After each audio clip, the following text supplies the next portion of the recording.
शेती माझी प्रयोगशाळा या यूट्यूब चॅनलमध्ये मी आपलं स्वागत करतो.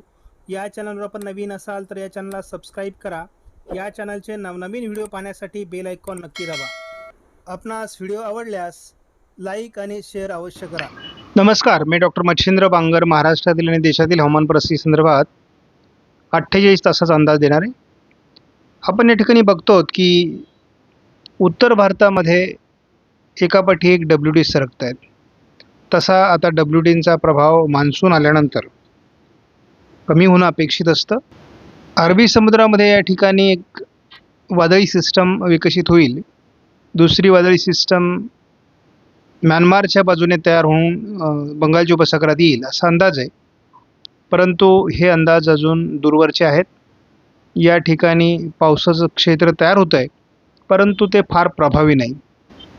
आपण या ठिकाणी बघतो महाराष्ट्रामध्ये आज अनेक मॉडेलने पावसाचा अंदाज कोकण किनारपट्टी घाटमाथ्यावर दिलेला होता, परंतु तो अंदाज जवळपास चुकीचं ठरलेलं आहे. सर्वात महत्त्वाची बाब म्हणजे या ठिकाणी जरी हे पावसाळी वातावरण दिसत असलं तरी मुख्यत्वे पावसाचा अंदाज हा घाटमाथ्यावर आणि कोकणात होता आणि मराठवाड्याच्या दक्षिणी पट्ट्यात म्हणजे बीड, परभणी, नांदेड, लातूर, धाराशिवच्या दरम्यान हे वातावरण तयार झालेलं आहे.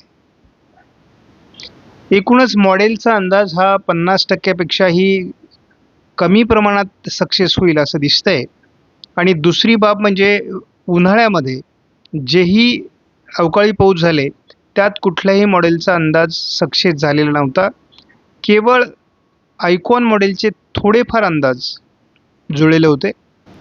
आपण जर सध्या वेदर आणि रडार याचा अंदाज बघितला तर अहिल्यानगरचा उत्तर पश्चिम भाग, नाशिक पूर्वचा थोडा भाग, छत्रपती संभाजीनगरचा दक्षिणी भाग, थोड्याफार प्रमाणात जालना, बीड, लातूर आणि परभणी नांदेडच्या काही भागामध्ये पावसास अनुकूल ढग आहेत.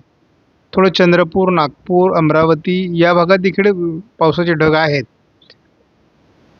आपण जर पुढे रात्रभरात काय होईल असा थोडा अंदाज सरकवण्याचा प्रयत्न केला तर विशेष बदल यामध्ये संभवत नाही. नाशिकच्या म्हणजे मालेगावच्या वगैरे भागामध्ये किंवा थोडं छत्रपती संभाजीनगरच्या उत्तरेला रात्री वातावरण होण्याची शक्यता आहे. थोडं पुणे आणि अहिल्यानगरच्या भागात किंवा जालन्याच्याही भागात ते असू शकतं. सांगली, सोलापूर, पुणे पूर्वच्या भागातही असू शकतं. म्हणजे उद्या सकाळी देखील थोडं वातावरण राहण्याची शक्यता आहे. परंतु उद्या दुपारनंतर जी परिस्थिती आहे ती महत्त्वाची आहे. नाशिकपासून जवळपास जो काही कोल्हापूर, सांगलीपर्यंत अंदाज दिला जातो आहे तो याही मॉडेलने आज उद्या दिलेला आहे. परंतु प्रत्यक्ष असं वातावरण बनतं का हे आपल्याला उद्या बघावे लागेल. आणि उद्या देखील सोलापूरच्या भागामध्ये बऱ्यापैकी वातावरणाची शक्यता दाखवण्यात आलेली आहे. अंदाज बघितला तर शनिवारी सोलापूर, लातूर, नांदेड, परभणीच्या भागात थोडं वातावरण दाखवलं जातं आणि नंतर उशिरा म्हणजे 7:30 नंतर थोडं रत्नागिरी, सिंधुदुर्गच्या भागातही वातावरणाची शक्यता आहे. परंतु पाहिजे तेवढं वातावरण आपल्याला हे सगळं जुळताना दिसत नाही. त्यामुळं ठराविक काही भागातच हे वातावरण 24 तारखेला देखील राहण्याची शक्यता आहे. मान्सूनच्या बाबतीत बघितलं तर आज आपल्याला फारसं मान्सूनमध्ये प्रगती झालेली दिसत नाही आहे. 18, 19, 20 आणि 21 असं 4 दिवस मान्सून एकाच ठिकाणी स्थिरावला आहे. फारसं प्रगती होत नाही आहे मान्सूनची आणि त्यामुळे मग पुढे वातावरण जे बनणं आवश्यक आहे दक्षिण भारतामध्ये किंवा महाराष्ट्रामध्ये ते अजून बनत नाही आहे. आपण IFS मॉडेल बघितलं तरी देखील उद्या जोरदार पावसाचं वातावरण जवळपास नाशिक, छत्रपती संभाजीनगर, जालना, बीड, परभणी, लातूर, धाराशिव, सोलापूर, सांगली, कोल्हापूर, रत्नागिरी, सिंधुदुर्ग, रायगड, सातारा, पुणे, अहिल्यानगर, छत्रपती संभाजीनगर, नाशिक या भागामध्ये उद्या देखील पावसाचं वातावरण दाखवलेलं आहे. हे वातावरण आपण GFSच्या नुसार जरी बघितलं तरी देखील आपल्याला या वातावरणाचा अंदाज येईल आणि आपण आयकॉन मॉडेल नुसार जरी उद्याचं वातावरण बघितलं तरी याही मॉडेलने आपल्याला अंदाज दिलेला आहे. 23 तारखेला देखील आयकॉन मॉडेलने पुणे, अहिल्यानगर, सोलापूर, धाराशिव, पुणे, सातारा, सांगली, कोल्हापूर, रायगड, रत्नागिरी, सिंधुदुर्ग या जिल्ह्यात पाऊस सांगितलेला आहे. त्यानंतर आपण हाच अंदाज जर GFS नुसार 23 तारखेचा बघितला तर GFSने देखील या भागात पावसाचा अंदाज दिला आहे.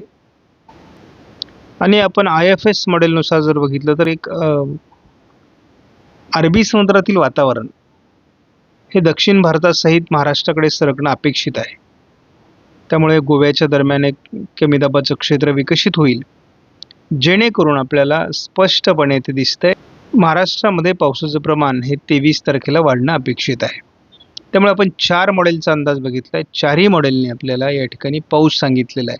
बघूयात आपण किती पर्सेंटेज 2 दिवसात जुळतंय.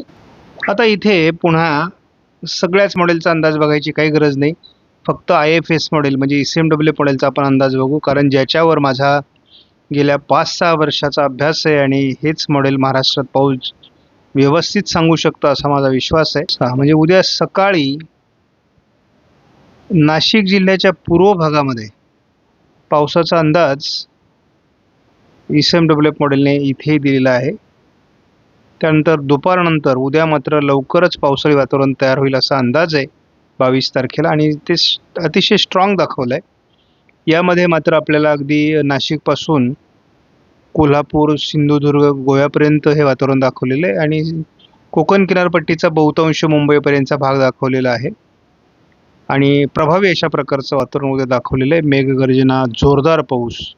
आता आपण बघूयात हे किती टक्के अंदाज जुळतोय, कारण आता आजही अंदाज दिलेला होता पण आजच्यापेक्षा उद्या प्रभावी अंदाज आहे. याचा दायरा जो आहे तो जवळपास नाशिक, छत्रपती संभाजीनगर, बीड, लातूर, धाराशिव, सोलापूर, सांगली, कोल्हापूर, रत्नागिरी, सिंधुदुर्ग, रायगड, ठाणे, पालघरचा थोडा भाग, त्यानंतर सातारा, पुणे, अहिल्यानगर या सर्व भागामध्ये हा पाऊस उद्या अपेक्षित आहे आजच्या बाबतीत. आणि उद्या उशिरापर्यंत सोलापूर जिल्ह्यात सर्वच मॉडेल जास्त पाऊस दाखवत आहेत.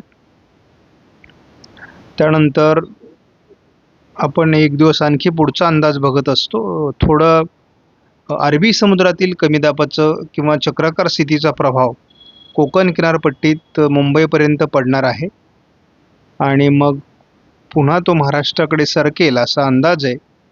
आणि 23 तारखेला देखील अगदी धुळे, नंदुरबारपर्यंत, वापी, सुरतपर्यंत हे वातावरण सरकतं आहे आणि इकडे छत्रपती संभाजीनगर, बीड, लातूर, धाराशिव, सोलापूर, सांगली, कोल्हापूर, अगदी सातारा, अहिल्यानगर, नाशिक, पुणे या सर्व भागात कोकण किनारपट्टीला जरी पाऊस दाखवला जात असला तरी अगदी कोस्टल भागामध्ये हे वातावरण तयार होत नाही असं अंदाज आलेला आहे.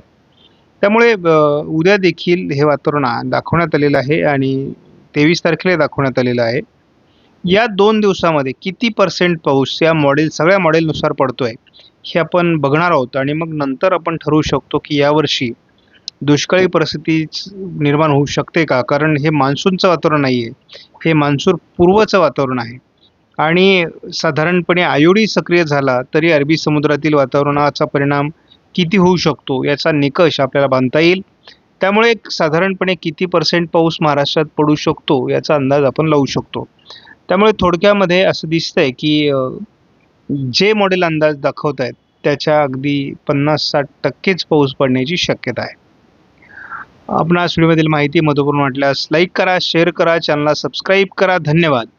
जय हिंद, जय महाराष्ट्र, जय वैर.